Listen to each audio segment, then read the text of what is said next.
Day one is in the books, and now the NFL draft can really start. In Chicago. At least for the in Chicago Lake Forest, Illinois. Yes. A lot of good players still available. A lot of good players, and that's what tends to happen early in the second round. There's always a couple of those guys you're like, wait a minute, I thought for sure he was going to be gone by like number 20, and he's still there. We'll talk about that. Welcome in, Hoge and Jahns with you. Little Friday morning quick episode for you to recap what happened last night, get you ready for tonight. This will not be a long episode because, quite frankly, the shelf life on this thing is very short, considering the draft will resume in about 9 hours. So, but we did want to get you something this morning just to set you up for the night, and then we'll have more throughout the weekend once we see who the Bears actually pick. But welcome in, Johnsy. Did you enjoy the draft last night at Hal's Hall? I had Jimmy Jahns for the first time, I kid you not, in about a year. That's what the Bears provided the media. Tonight is Lou Malnati's. Looking more forward to that. Yeah. But Jimmy Jahns is okay. It was very boring. I didn't expect him to trade up. You were just there just in case. Just in case. If like Ryan Pace is running in that draft, then you really got to be there when it begins. But Ryan Poles is now in charge. Yeah, we had Portillo's at our CHGO live show that went on last night, and we'll have another one tonight, so you can catch that throughout the second and third round if you want to. Olin Kreutz will be part of that episode. Johnsy has all his coverage up on The Athletic with Kevin Fishbane. Kevin was catching some heat and some text messages last night because he wasn't at Hal's Hall. He was not. I think you guys handled that appropriately, though. I don't think you both needed to be there. You only needed one person there. I'm just surprised you were the one who was there. That was the only thing that surprised me. I did think about going back to Arizona or somewhere warmer. Yeah. Considering spring no longer exists in Chicago. Right. Or how about Vegas, where the actual draft is? That would have been good. Our producer, Kent, is there. He's finding guys with Hoge and Jahns shirts at casinos. Shout out to our guy, Andrew, at the Cosmopolitan. I can say that. Got it? Yeah, I think so. Cosmopolitan. It was a long night. You know what I did when I came home? I actually started watching more film instead of going to bed. I think you have a problem. Because all that film work should be done by now, Adam. Okay, but I did not think Nakobe Dean was still going to be available at this point. So I'm like, wait a minute, what's wrong with him? And I go back and I'm watching all his tape, and I'm like, I don't see anything wrong with him. He looks like he'd be really good next to Roquan Smith. So then that makes you wonder, well, what's wrong with him off the field? Yeah. And then you're like, well, he's a 4.0 student. Okay, well, what's wrong with him? I can't figure this out. Someone freaking tell me what's wrong with Nakobe Dean and why he's still available. Do you think he'll be available at 39? Probably not. Probably not. But, you know, I don't. Maybe he fell this far. Did anything from the Bears' perspective? Okay, that's potentially one surprise. Anything else stand out to you in terms of what happened in the first round? Because I think we both expected the receivers who went in the first round to go in the first round. Yeah. That the Bears would have George Pickens and Sky Moore and Christian Watson all available to consider, potentially to consider on day two. I wasn't surprised, at least by the receiver movement. No, the only thing that was surprising about the receiver movement was like how it actually played out with the run as early as it was, and then the fact that A.J. Brown and Hollywood Brown also got traded. So, like, the trades and the craziness, and there was 4 out of 5 picks at one point were wide receivers. That was crazy and a little bit surprising, but when it was all said and done, the receivers we thought that were going to be gone at this point were gone, and the receivers that are still there are still there. So there's really nothing surprising in terms of the Bears setting up for tonight. I did have this thought when the Browns were traded, A.J. Brown and Hollywood Brown, when they were traded, that, well, maybe this receiver class isn't as deep or isn't as good as people think it is. Because if it was, do you have to part with what you parted with to get A.J. Brown? Do you hear my argument here? Like, if you can find a potential contributor on day 2 of the draft, do you have to part with those picks and all that money you have to part with to get with an A.J. Brown? Yeah, I think it's a fair point. I think it's just probably how organizations view the position. I mean, the reality is we've been living in this world for the last few years where teams feel like they don't need to draft wide receivers in the first round. And then all of a sudden you have as many, what did 6 go last night? Is that what the final number was? 6 receivers. 6. That's crazy. So if you're the Eagles and you did a good job getting Devonta Smith last year, but for the most part, they've drafted a lot of wide receivers that haven't worked out. You're going, well, we know A.J. Brown's pretty damn good at football. Let's just go get him. And they already had another first-round pick last night. So I understood that move from the Eagles' perspective. I understood it, by the way, from the Titans' perspective, too, because, if they don't think they can pay the guy, then they trade him and they draft his replacement. They immediately turned around and drafted Treylon Burks from Arkansas. So I think, though, to go back to your original question in terms of like how some of the stuff affects the Bears, one big observation that I had that I want to talk about this morning is the fact that only one quarterback came off the board. Because you're now sitting in a position where you're picking in 7 picks when this thing starts tonight. And a lot of quarterbacks did not go in the first round. So, do we start seeing some teams want to move up for Malik Willis or Desmond Ridder or Sam Howell or Matt Corral? I mean, that could happen. And it could happen right where the Bears are picking. So that may give you an opportunity to move back at that spot. Now, there's a couple players, John Z, that I don't know that I would trade back for. Or trade back if they're still available. One of them would be Nakobe Dean. I'm shocked he's still there. And to pair him with a fellow Bulldog and Roquan Smith, that I think would really help the defense. When we did our mock draft, our final mock draft, and a couple weeks ago, I charted certain trade scenarios for the Bears. And I had 39 penciled in as a trade back pick because of the quarterback market. And one team I had in mind was the Falcons. Yep. Jumping into 39. Because you have to remember who's right behind the Bears. The Seahawks have back-to-back picks. The Seahawks are looking at starting Drew Lock this year after trading Russell Wilson. They are 100% in the quarterback market. So I agree with your point. There's certain players, maybe based on your board, you don't want to move from at 39. But then maybe the clouds or the tiers you have, however Ryan Poles does it, we're still learning about his process. Maybe it spurs some movement. I mean, Ryan Poles, maybe the way they set up their board this year is designed for movement because he has said multiple times that he would like to add more picks. So you need some team to reach on a quarterback before 39 to start that next run. I don't know who it's going to be, but we know teams need them. Yeah, back-to-back picks, Seahawks. Then the Colts, who even though they got Matt Ryan, could see them taking a QB, or at least seeing other teams worried they might take a QB. And then the Falcons right after that, who have Marcus Mariota right now. So that is something that fans need to keep in mind tonight.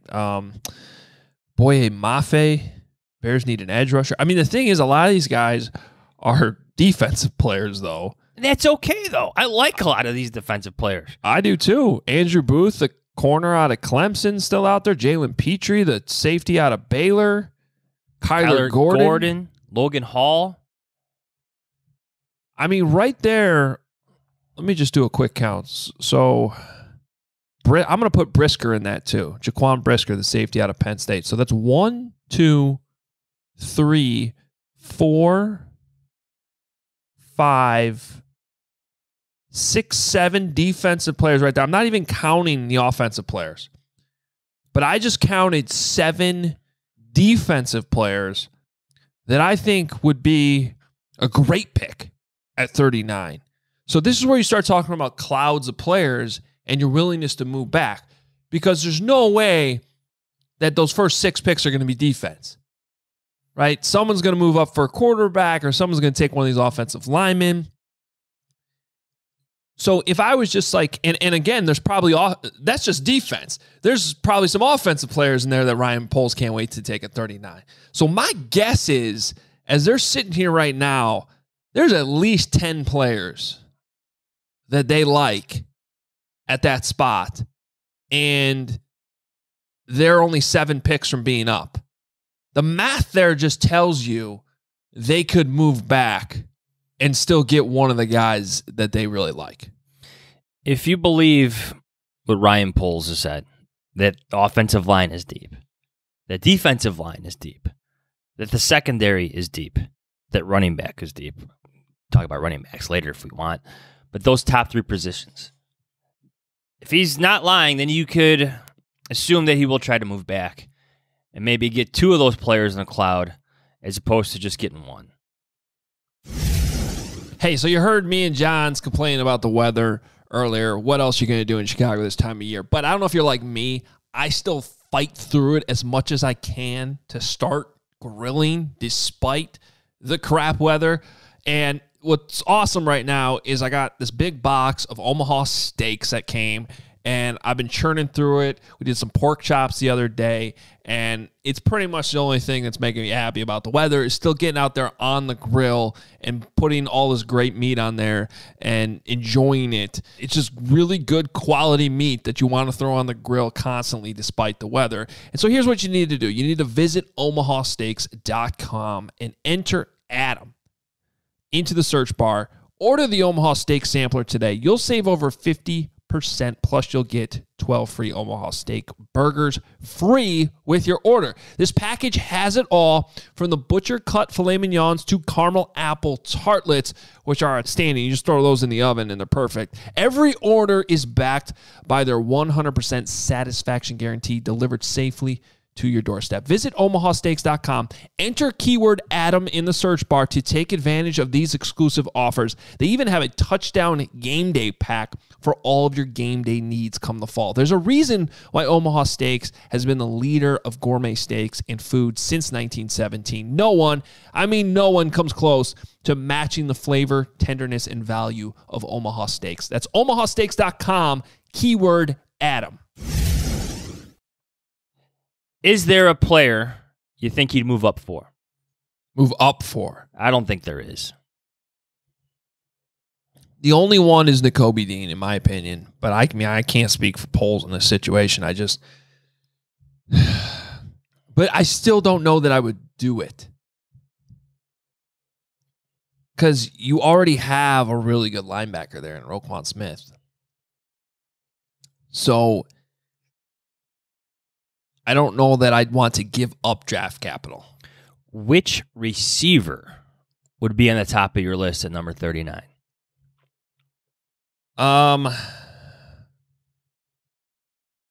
You know what? I think it would actually be John Mechie, who's got some injury concerns. Man, I just look at a player like that who's so proven. But I think he's more of a slam dunk than some of these other guys, like Sky Moore coming out of the MAC or Christian Watson coming out of North Dakota State. The Pickens is interesting because that was a popular answer to your Twitter question. Yes. Pre-podcast. If you missed it, I did throw out George a Twitter Pickens question. Was the answer, yeah. Yeah, a lot of people like Pickens. They want to pick Pickens. It was actually a story in The Athletic, I believe, that brought up some of his character concerns. I have some of those quotes to read if you want. Yeah, I do want to hear those. Okay. This is from Bruce Feldman, legendary college writer, now with The Athletic. He asked a couple scouts and a couple wide receiver coaches, which wide receiver is the most boom or bust guy? 3 of them said George Pickens. This is scout number 2. George Pickens. There's a lot of upside, but he can't get out of his own way. He's been enabled his whole life. Wide receiver coach number 3. It's Pickens. You love his game, but there's some issues. Do you want to work with him? He's a top 6 talent-wise, but it's impossible not to add those all other things. He has the size and has really good range. He positions his body on deep throws. He consistently beats press coverage. Has good start-stops with some Allen Iverson crossover in his game. A lot of stuff in Todd Monken's system translates to the NFL, but I wouldn't touch him. Wide receiver coach number 5. On tape, he's probably a top 5 wide receiver, but there's so many red flags, and they're big red flags. He's got a lot of growing up to do. If he goes to the right place with a room full of veterans that help him go the right way, I think he'll have a chance.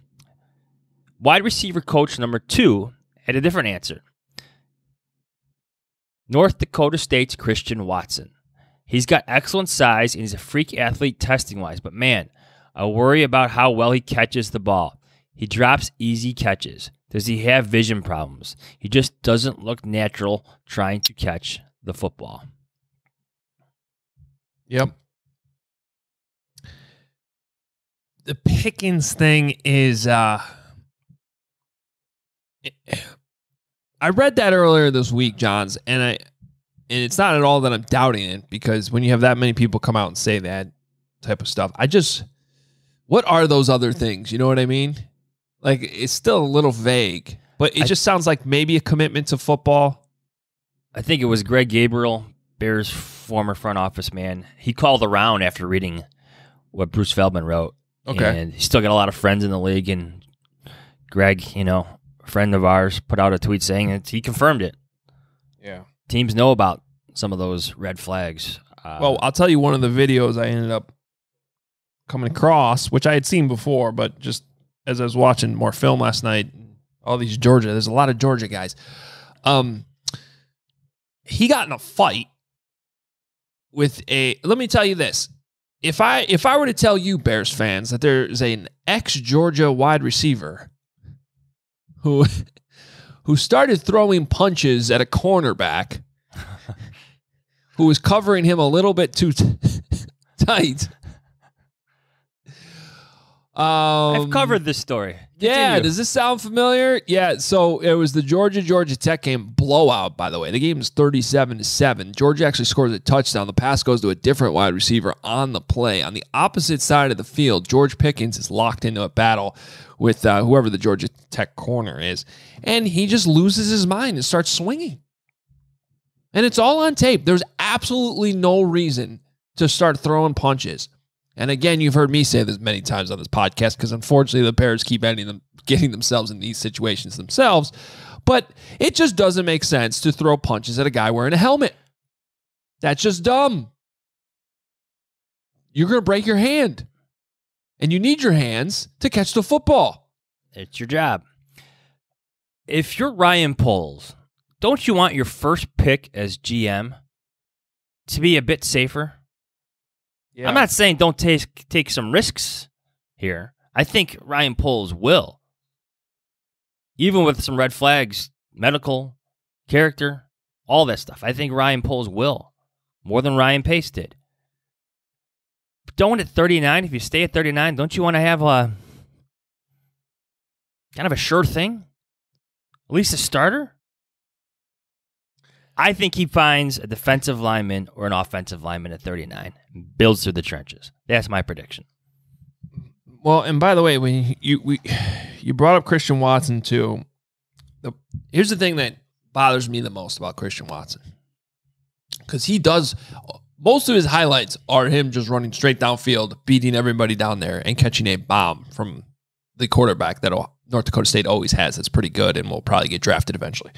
I think some of those catches are from Trey Lance too, by the way. Yeah, but I was actually watching his from this past season. He did have 7 touchdowns and 5 drops though. 7 touchdowns, 5 drops this past year. The problem I have is in his career,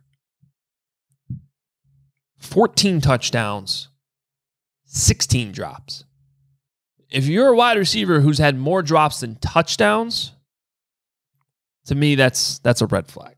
Well, that would speak to wide receiver coach 2's point, where he says he drops easy catches. From Feldman's article. Yeah.